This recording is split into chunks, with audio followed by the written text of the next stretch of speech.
Hello. Welcome. Another Yes. episode. Living well Living together. well together. Big life in a small town. Do you want to sing a song? Nope. No. I'm not a good singer. You are a good singer. You're an awesome singer, whether you're in the shower, in the car, or just out and about. You're a good singer. I like it. And you're a good whistler, too. And so is Thanks. Graham. The whistling, I can't help. It's kind of a Yeah. brain defect or something. I Yeah. don't know. Between your amazing hair and your whistling, I feel like those are the two things you're known for. Yeah, well, if you got to be known for something, I guess those are things that are manageable. Yeah, we touched on the last episode with just you and I about you working out, doing a new program Yes. for fitness. Yes. Do you want to touch on that just a little bit? Because we're going to talk about metabolic health, and I want to Well, exercise exercise has always kind of been an important part of what I do just because it's good for my brain. But at the end of the day, It's definitely one of the things, because when we first met, he was working out at Gold's Gym like every day for hours. And oh, my goodness. Woo! oh, your goodness. Oh, my goodness. You had those little strappy tanks and your humongous muscles. Yeah, those days are gone. No, you still have really nice Those muscles. days are gone. But I know Anyway, it's always been really important to you. I mean, like that's been 30, 40 years that I know of that you've been working out consistently. yeah. Like, And when back in the day, before you had studied any science or anything about metabolism or whatever, I just knew it was beneficial. Yeah. And I learned at a very young age too. Neither of my parents were very fit or into any kind of exercise, and both of them died miserably and died young. And so, it was obvious to me that I needed to make different choices than they made along the way. because it wasn't just exercise. I mean, even some of the food things that, Right. that you've told me about as far as like on a daily basis. Sure. Those But choices. no, it's good for your brain. It's good for your body. It's good for your bones. It's good for your guts. Relationships. Yada, yada, yada. Relationships. So you don't mind if we dive into metabolic health today? I was hoping we would. Ta-da! All things metabolism. Okay. Please. So More of that, please. well, yeah, I mean, and I appreciate that because I really am so passionate about that lately. And, it's just been, as I've shifted my thought process away from hormonal health, Yeah. and because I thought that the hormones, my female hormones were the things that were creating such distress in my body. What I realized is as soon as I started getting my metabolic health back on track, all my hormones got back on track too.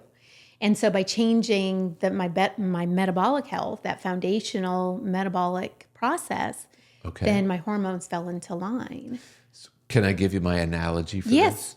I would love your analogy. You're so good at I it. think of this like just this beautiful symphony.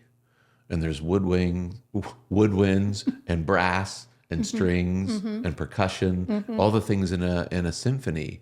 And they have to be playing from the same sheet music. And then B, everybody's got to be in rhythm.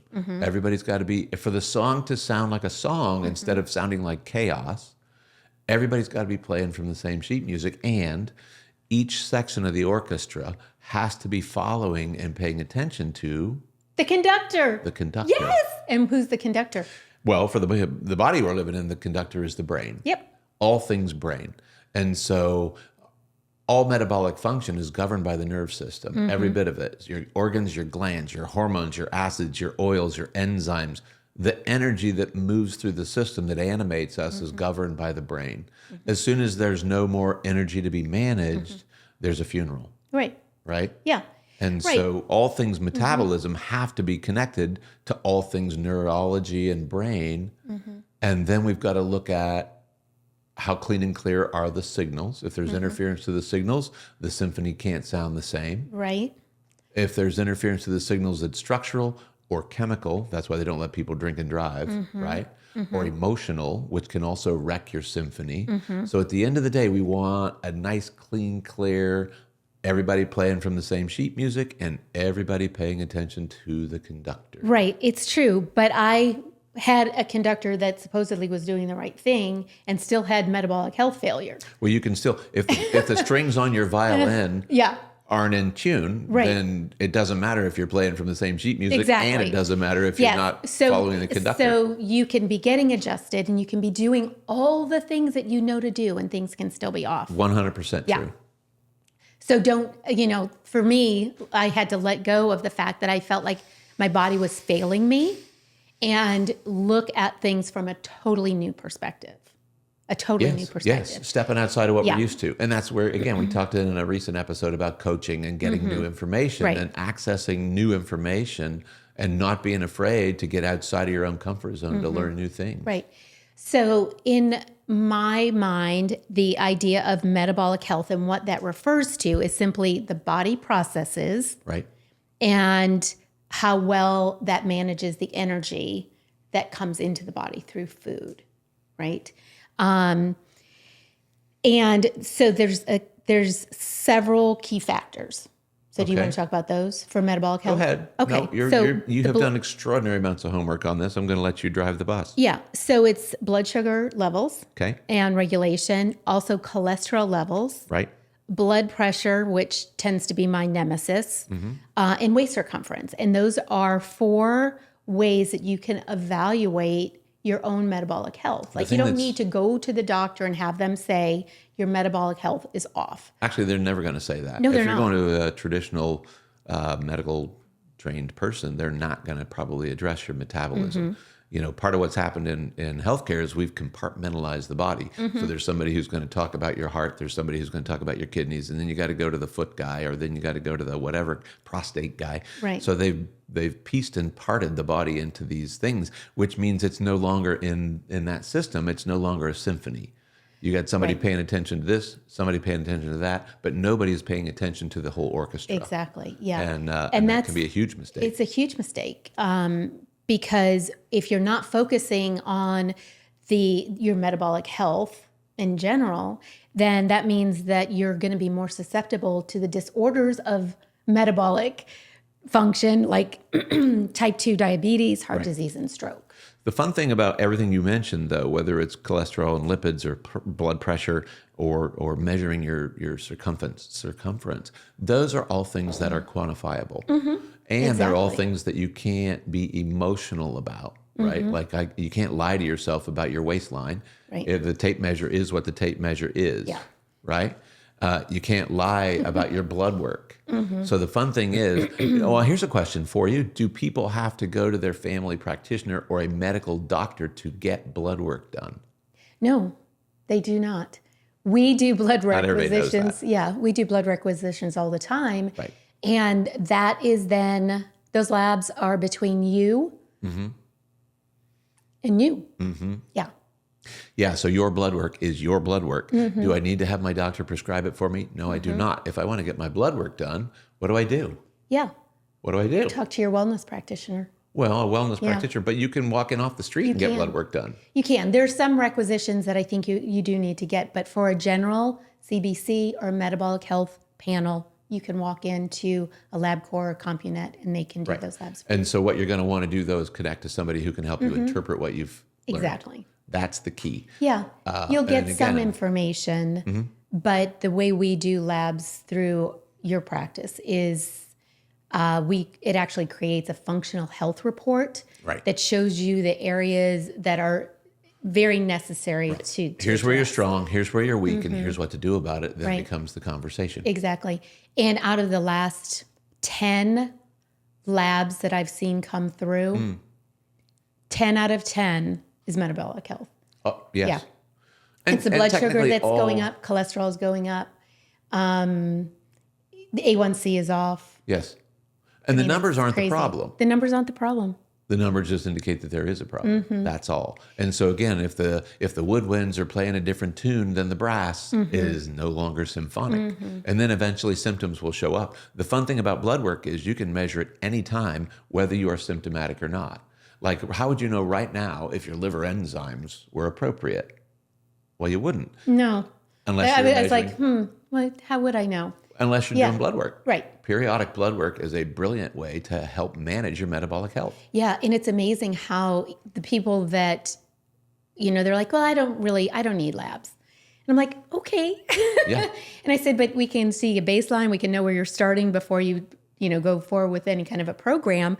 And they are shocked by the way their labs look. But I've been eating so well over the last 2.5 years, or I've been, doing all of the things that they know to do to be healthy, but the world is so much more toxic Right. and the stress is so much higher that is also driving some of these levels. Yes. And people aren't aware of that. They really think that it's only about what their output is and what their input is. So exercise and food. And it's not just those things. No, fit people die every day. Yeah. Fit people die every day. And unfit people tend to live better if they're making different choices, even though they're not fit.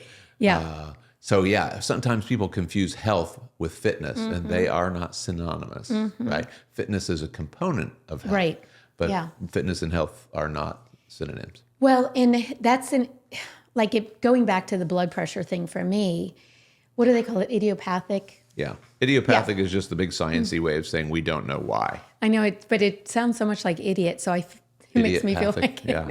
No. Idiopathic just is the science word, the Latin for we don't understand it, but here's what you got. Exactly. And no matter what I seem to do or don't do, it stays high for me. Yeah. So for me, I do have to take a medication Periodically. not all the time, but I have to monitor it every single day to know where I'm at, because I don't want my heart to overwork. I don't want my system to be under stress because of the blood pressure. And sometimes you're aware of it, and sometimes you are not. Usually I'm not. Yeah. Usually Sometimes the numbers trick you because you feel fine, and the numbers say not fine. Right, exactly. And all blood work is that way, by the way. Yeah. Yep, no, for sure. But as far as from a blood pressure perspective, just because your blood pressure is high doesn't necessarily mean that your metabolic function is off. Right? Say that again? Just because your blood pressure is high, in my case, like I feel like I have good metabolic function based on my labs now, based on my waist circumference, based on my blood sugar levels. We have a monitor that we have at home that you can get from a CVS or Amazon, and it helps you to keep track. Where is my blood sugar right now? Yes. And so based on those other factors, they're excellent. Well, and I think people underestimate also the impact. Like if you went up a flight of stairs in a hurry, your blood pressure better go up. Yeah.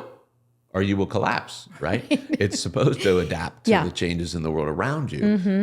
Will your blood sugar go up after having breakfast? It better go up. Otherwise, you are metabolically unwell. So it's not that it doesn't fluctuate. So consistency in the measurements is important. When I measure it is important. Am I fasting is important. Am I exercising is important. And how am I managing my stress? Because all of this comes down to stress and toxicity at the end of the day. Yeah, it really does. Because cortisol can drive blood sugar up too, right? 100%. Yeah. And so if we're living in that high stress, high cortisol world, I mean, some people wake up and they right out the door, like just climbing out of bed, that's like, oh my gosh, they're thinking of all the things and their cortisol level right from the beginning of the day when they should be easing into their day. And that triggers their blood sugar. And then they'll go have a donut or a Pop-Tart and they'll wash it down with some sugary coffee drink. And then they'll wonder why their day is off to a horrible start. But, the numbers are not the issue. Part of the challenge is that everybody's been led to believe the numbers are the thing. And if you lower the numbers somehow artificially, that you're healthy, solving the problem. Yeah. And so the numbers tell a story. They don't tell you how to remedy the circumstance. And squashing the numbers with chemistry is not a solution that is going to be a long-term benefit. Right, exactly. So why does good metabolic health matter, though? It depends on how old you want to get and what kind of quality of life you want to have. Yeah. If you don't care, do what you want. If you, and some of this people will blame also on genetics, which is also just a load of trash. Yeah. Right? The genetics are there, but they're just a switch. Well, genes can be turned on and off. They didn't used to know that until probably the 90s. I mean, this is new technology that, people will always say, well, my mom or dad had it, so I'll probably have it, and I'm destined to live their life. And that's just blatantly untrue. Genes can be turned off by external stimuli, and they can be turned on by an external stimuli. So the genetic predisposition for something doesn't mean you'll have it unless you make lifestyle choices that would trigger it. Yeah. That's called epigenetics. And it's fascinating. I mean, when you look at the world of, and you're smart enough to do this, everybody's smart enough to do this. If you just did a search on what is epigenetics, you would find that you're not destined for, a life of misery just because your parents may have it. Sounds like such a tricky word, though. Well, Epigenetics. Epi means outside. Outside of your genes are proteins that wrap them, and the proteins have to be triggered by a stimulus before they can activate the gene. Interesting. You can turn it on. Like if there's this nice coating around this gene, if I trigger it, boop, now the gene is activated. If I create a change in the stimuli, I can shut that off. It's an amazing piece of It is. technology from a genetic Yeah, for predisposition sure. standpoint. Yeah. But at the end of the day, it's not also a death sentence. Right. And so for somebody that has good metabolic health, they're looking at having consistent energy levels, right? So benefits for that. So reduce fatigue, because that's something else that I hear all the time. It's like, I barely make it through the day. I And can't joint wait to go to bed pain at night. and inflammation markers, all that stuff is in your blood. Yeah. It just gets some blood work done and see where you're at. So, well, no, they don't necessarily need to. I mean, if they want to, they can. It would be smart. Yeah. Smart people do. It's a nice thing to look at. But also, when your metabolic health is in check, there's a reduced risk of chronic diseases, right? Well, if you think about it, just even the word disease, disease is just an interruption of ease. If it's working like a symphony, it should be sounding like ease. Right. And if you interrupt ease for any length of time, it will be dis-ease. If you leave it that way chronically over an extended period of time, you just knock the hyphen out of the middle, and now it's called disease. Right. Yeah. And now we're battling. Now you're in our healthcare system. Now you're in the nightmare we call managing sickness, but we call it healthcare for reasons I don't understand. Right. And well, and because of where, like your background, it's more about avoiding challenges, right? No, it's about creating a system that's adaptable to challenges. Adaptable to challenges. It's got to be able to adapt, or it's going to just have a funeral. As soon as you stop adapting to the things around you, they will put you in the dirt. So, right. But prevention, right? Oh, it's way easier to stay well than it is to get sick and try to Exactly. get well again. Right. Yeah. Yeah. And so the things and the choices that you coach patients on and that I work with people on is about that prevention, making the choices now and knowing earlier on, like rather than getting into the system and saying, my gosh, my A1C or my blood glucose has consistently been rising, or I've been gaining 5 pounds every year and I can't seem to make it stop. And then all of a sudden you are a type 2 diabetic. But if somebody had addressed it 10 years before that and said, what we're seeing with the trends in your life are going to lead you to here. If we can catch people earlier, the challenges of type 2 diabetes, which is huge. I mean, like really huge, like eyesight and losing limbs and all those types of things, could be prevented. We just need to start looking at these things earlier and putting what? I'm just really trying hard not to just explode. You can explode. You know the old saying, if you can't say something nice? Oh, Our system is designed to create sickness. We live in a place where sickness is encouraged because it is very, very profitable to manage sickness. Yeah. And so I don't want to go off on that whole tangent.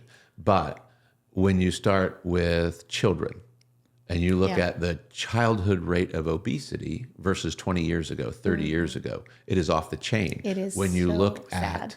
at how many you know what? When we were young, there was no such thing as a children's hospital. Right. It was just the hospital. It was just the hospital. And every community they had didn't one. need a children's hospital. And now every community has 5. And between here and Cincinnati, just in that 45-mile stretch, there are probably 4 children's hospitals. I know. Yeah. Just for children.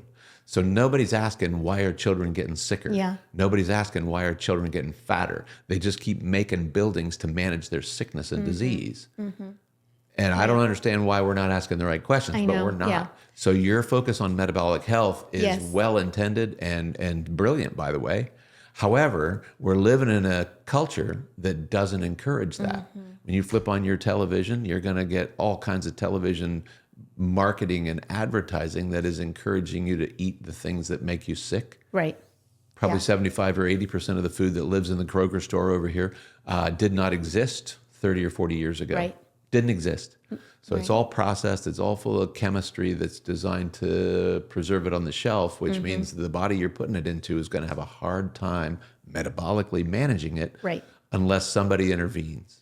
Right. And a lot of times, sadly, insurance is not going to help Well, until you gotta have that understand that diagnosis. this is So all the about how money prevention, flows. I know. I was hoping we weren't going to go here. So, okay, and we don't need to. But I'm just saying that a lot of times the clients that I work with do not go through their insurance because they are working on prevention, not to turn around a disease. Well, so they're paying cash right on. for the things that are helping Well, them. that's because their health insurance shouldn't be called health insurance. Right. It should be called disease management Exactly. insurance. They don't pay for you to stay healthy. Wouldn't it be cool if you could go to the store and say, like, put your broccoli and your cauliflower and your things on it. I'll pay for these. I'll let you guys. I'll put these on my health insurance. I'll buy the Doritos. Yeah. That's not how it works. Right. Right. And so things that promote and usually encourage healthy lifestyle habits are not going to be covered by disease insurance. It's not reasonable to expect. Yeah. And then when you look again at the way money flows, the people who own insurance also own pharmacy and own hospitalization and own. I mean, it's a big machine that Right. we may or may not be. But we can aware of. take some control. That's the thing. You don't necessarily. How would you encourage that? What would you encourage people to do to take control? I would encourage people to, if they need help, talk to somebody that can help them get on a track and a path to true wellness. Okay. I call it radiant wellness because I think that people that are healthy on the inside just radiate wellness on the outside. No doubt. And, for true metabolic health, it involves a balanced diet. So figuring out what that is for you. I do not believe in a one size fits all. There's some people that swear by keto. My mind personally, if I ate a keto diet, I would continue to be inflamed, uncomfortable, overweight because my liver couldn't handle that much fat. Yeah. It needs some nice steamed vegetables and carbs and Right. heritage grain breads and things like that make me feel happy when I eat food. But see, that your symphony is working well, right? Right. Because you know that the relationship with the conductor Yes. is what it is. 90% of the population has no idea. Like if I gave, let's say we had a cadaver here on the table who looks just like me, not you, me. And same hair, same glasses, same clothes, same body.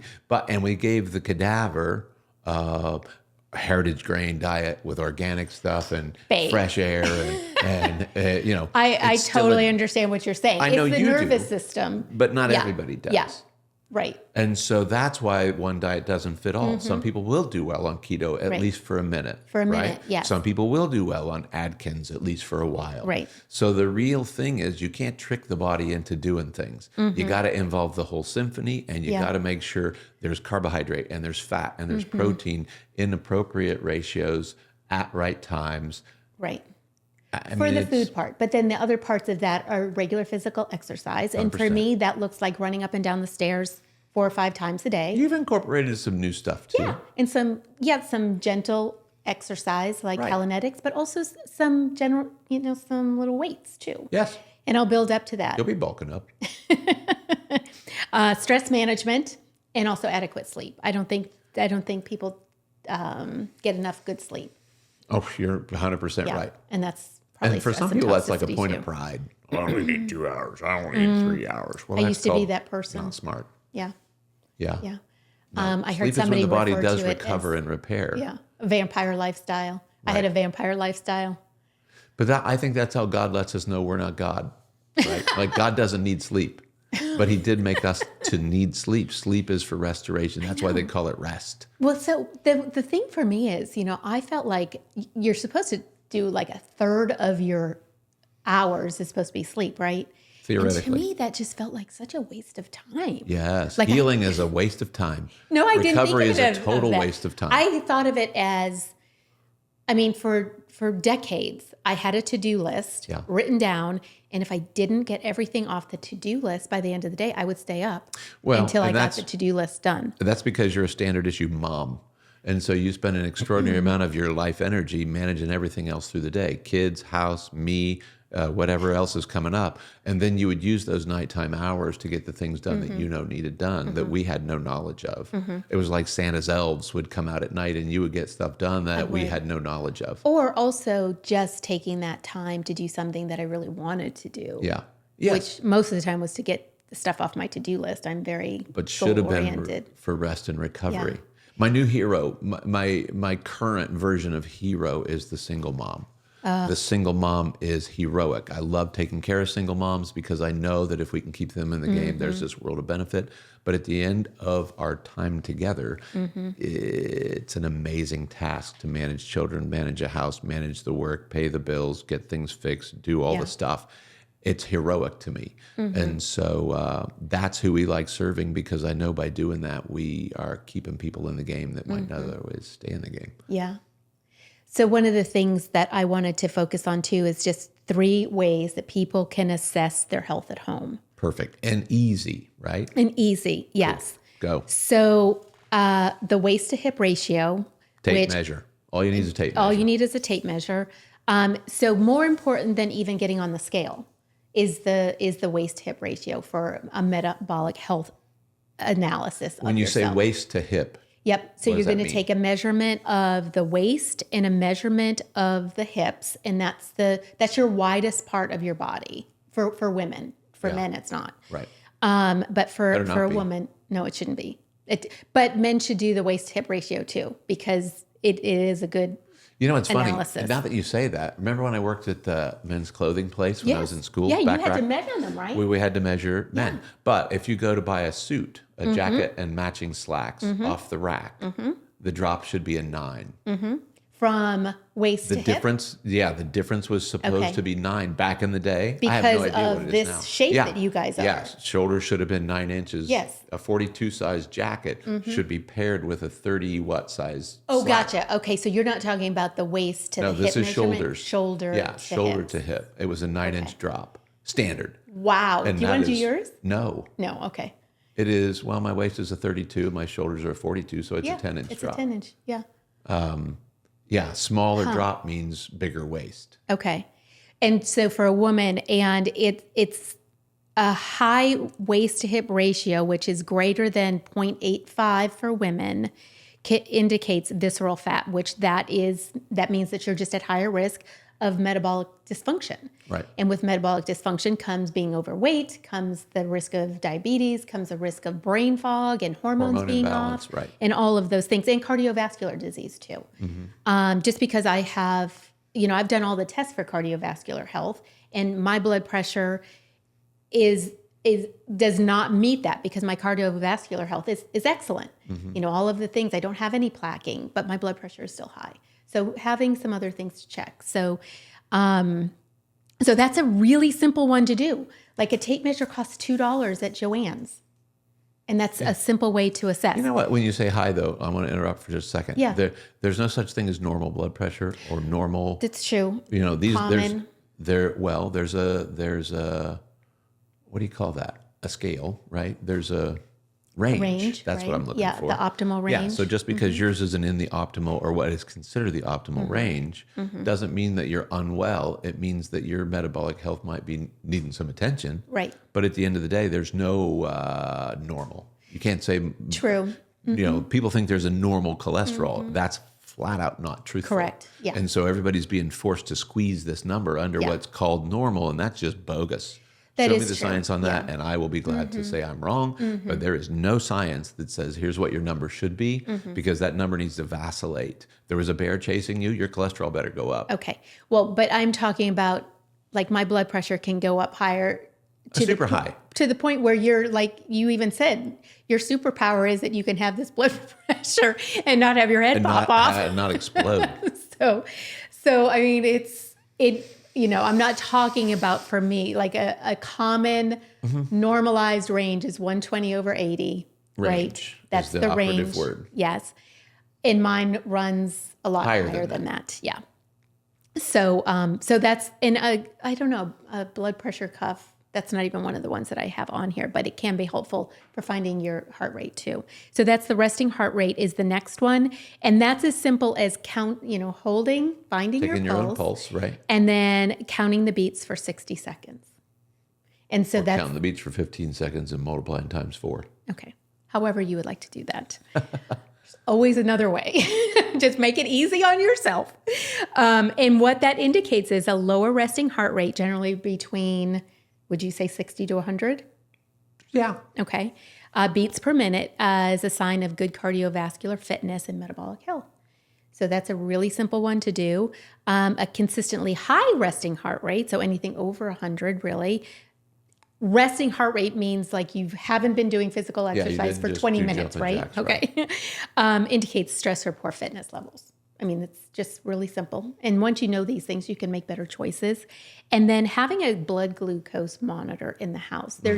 There's a new, you maybe have already heard about this, but you can actually do this for a couple of weeks where there's a company where you actually put the monitor on your skin and it keeps an evaluation for you over that time. And you can see where your peaks are and where it drops and kind of look at a tracker that you are also using as a tool.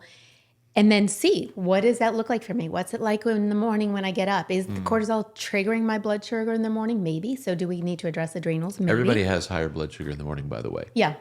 Like higher than you would expect. Higher than you would expect. But yet when you're doing a fasting blood work, that's when you're going. Right. So sometimes you have to do a couple of things. But we just have a blood glucose monitor at the house. It's got the little thing where you prick your finger and you just take one little drop and you put it into the monitor and it instantaneously gives you a reading. So that's something that may be simpler than having something attached to your body for a couple of weeks. A tracker. A tracker, yes. It's more detailed, but I don't know that it's necessary unless you're seeing something. I'd say go Amish. Do it the simple way. So you want to see those levels between 70 and 99. I think optimally, when you're looking at optimal blood sugar, I think it would be 70 to 90, wouldn't you think? Lower Under 100 than 99? in the morning, I think, is brilliant. Okay. In higher levels are going to indicate that insulin resistance or prediabetes and definitely key markers for metabolic dysfunction. Yes. So just those three things. People don't understand that insulin's a hormone. Right. Yeah. So when you have free-floating insulin for just a second. Well, it's because I liked your little thing where, you have your receptors. Well, yeah. So when you flood the receptors, once all those, think of it like seats on a bus. Right. Once the bus is full, now there's all these passengers that got nowhere to sit, and they start wrecking your metabolic health. Right, exactly. That's called insulin resistance. Yes. And so Which when you're dumping so many things, people are dealing with. Oh my gosh. And it is metabolic malfunction. Habit. And so that means we got to start cleaning up that liver. That means we got to start addressing what we take in versus what we burn off. But yeah, there's all that's manageable, but you got to measure it and know where you're at. But even if you know what, if you're overweight and you know it, something's got to change. If you're under energized and you know it, something's got to change. If you keep doing what you have always done, you will keep getting what you have now. No, you're going to get worse. Yeah, you'll just die faster. Yes, you will. I mean, 100%. It's and miserable. And miserable. And one of the things, and I don't want to cry or anything like that, but one of the reasons why this became really important to me is because I want to stay as healthy as I can for our kids. 100%. Not just to have fun with them now, but so that... And be less of a burden later. Less of a burden later. That's really been it. I want to stay relevant. We did an episode recently on de-junking our closets. I don't want our kids to have to manage all our crap. Let's get rid of what we don't need now. Right. And sometimes that's bad habits and bad health. So, amen. And so 3 simple ways to improve metabolic health. Tell them. Regular physical activity, just something, anything that you can incorporate. It could be... If for me, I would love to walk outside, but I don't always have somebody to walk with me and I don't want to walk alone. So for me, sometimes that means walking up and down my driveway, walking around outside. That means walking around just in my house. I can get 10,000 just walking in my house. Just move more. Just move more. Just move. Yeah. And also micro workouts. So this is something that's been really interesting to me. So it's like a 10-minute workout. Shelley Fowler, she does fabulousfifties.com. You can get on there and they're all free. And you can get on there and they're like 10-minute workouts. And it's a way to start. And then as you start wanting to do more because you start feeling so much better. So these micro workouts, I think are brilliant. I love them. I totally love them. You can also rebound, but if you don't have a rebounder, you can just jump up and down on the floor. Move. I just did that right before our last episode. And then just prioritize consistency. Sometimes it's just 15 to 30 minutes, 3 to 4 times a week, and just do it. Yeah, right? because that's going to Sounds like a slogan. reduce body fat and improve cardiovascular health and also regulate blood sugars. Adopt a balanced diet. We talked about that a little bit already. Get rid of the processed foods. Only eat the things that are real. There's really no excuse not to, except for I do love a cracker, and I know that's processed. I could make my own, but I don't. And when you're prioritizing, think about the controlled portion sizes. I was just thinking about this recently, that when we're trying to take our fat lower, like when we're talking about, in my mind, for me personally, high protein, high carbs, low fat is my perfect combo for my diet. That's how I can stay the healthiest. With energy, I feel energized. My joints don't hurt, all the things, And so that means... Keep going. What? Keep going. You're killing it. So high protein for me is 30 grams of protein at every meal. And that is 30 grams is about the size of your fist. It can be 3 ounces of chicken or 3 ounces of beef or fish if you like fish. Half a cup of cottage cheese if you do dairy, which I encourage. If you're eating organic, whole fat dairy, it should be good for you. Raw is even better, but if you don't have a raw farmer in your area, then eating the organic kind is good. I love, I think it's called Good Culture. That's a good one. I actually like that drizzled with a little bit of organic maple syrup, sugars and fats. So carbs and fats and protein. And then also, let's see. So for the carbs, I do encourage heritage grain sourdough bread for my clients. I think one a day, it makes you enjoy your life better. I'm not talking about slathering it with fat. I'm not saying, okay, take that and now put on a tablespoon or 2 of butter or peanut butter or anything like that. I'm talking about just the grain will help you to feel fuller longer. What is heritage grain? Heritage grain is grain that is pre-1950s. So it's grain that's been passed down. European grain would be another one. Einkorn Einkorn is a type of a grain, but for wheat grain, there is a brand, and I can't think of it, so I'll have to put it in the notes. Okay. But it's pretty readily available too. For now, yeah. And I do get it. It's a little bit more expensive than the Sunrise brand that I get from Minnesota. That's also a good point. Expense. Organic this, organic that, heritage this. Yeah, because that's more. Talking about and pollution. So, but at the end of, there it goes again. You're going to pay more. So the question is, are you going to pay the farmer or are you going to pay the doctor? Are you going to pay the farmer or are you going to pay the hospital? You're worth whatever the difference is. Your life and your lifestyle are worth whatever the difference might be price-wise. Yeah. Invest in your health now and you will spend less on your disease management later. It's so simple. Yeah. Keep it that simple. Yeah, keep it that simple. Going back, though, to the fats, protein, and carbs, I feel like carbs should be almost unlimited. Like if you want to eat whole fruits and whole vegetables, eat as many of them as you want. I do encourage my clients to have steamed vegetables, not eating raw vegetables, and actually limiting the amount of lettuce and greens that they have, because it can be really... So no cheese sauce, no ranch dressing. A challenge. Yes. Well, I was going to get to the fats next. So for your fats, make sure that you are limiting that to 28 grams or less per day, which is 2 tablespoons. A lot of times we, put a tablespoon of mayonnaise on a sandwich, just all by itself. But I'm thinking more for people that like to cook at home. And when you add olive oil to the pan right before you're going to cook, there's a short pour and there's a long pour. And if we can stick to short pours, we can save 500 calories a day on fat alone, which adds up to 3,500 in a week. And so just minimizing that, and you're going to see a reduction of fatty liver, and you're also going to see a reduction of weight. Yeah, that. I mean, can you see how that would be? We just are so aggressive in how we eat our foods and use, condiments or salad dressings, because that's where you're going with that. It's like, well, yeah. It's all trash. Make your own. Do your own thing. Yes, you're worth it. Spend the time. Still, even if you're making it yourself, still be aware that fats add up fast in your body. Of course. Yeah. So can we just wrap all that up with saying just do better? Just do better. You don't have to be perfect. You don't just have to gotta be do better. But they have to know how to do better, like just doing a shorter pour rather than a longer pour of olive oil, or, measure for a little while so you know what that looks like. What does a tablespoon of dressing look like? I think people will be surprised. They if will be start to very measure. surprised. Yeah. The last thing is manage stress and sleep. So prioritize sleep by ensuring you get 7 to 8 hours of good quality sleep. If you're struggling with that, a lot of times that is a nervous system issue and having your nervous system assessed, but also there are supplements that can be very helpful.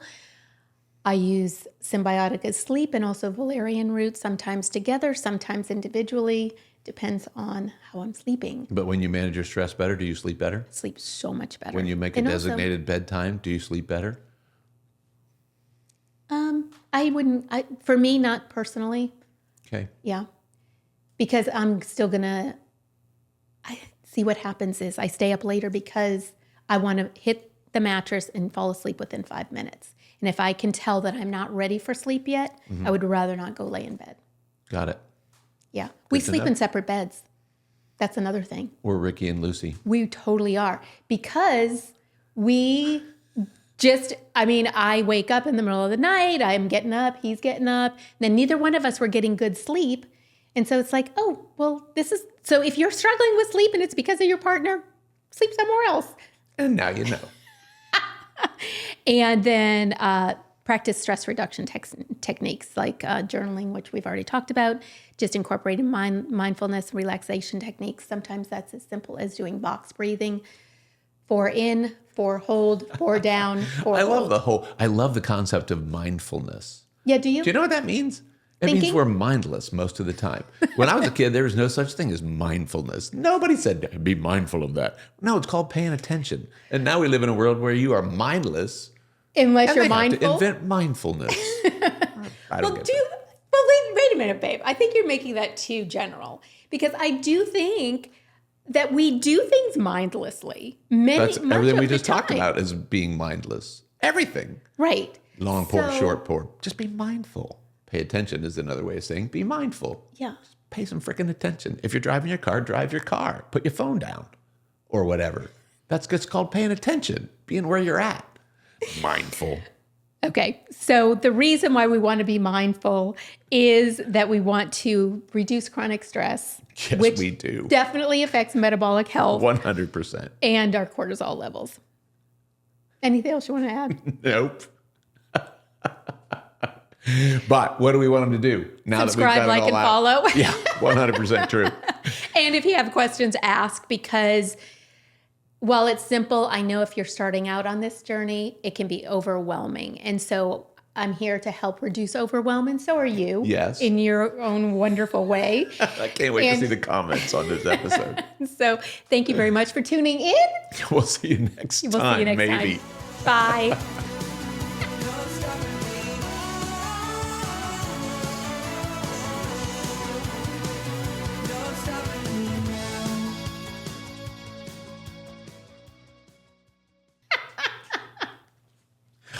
Oh, shoot. The sherbet. Is your blood sugar going crazy? I don't know.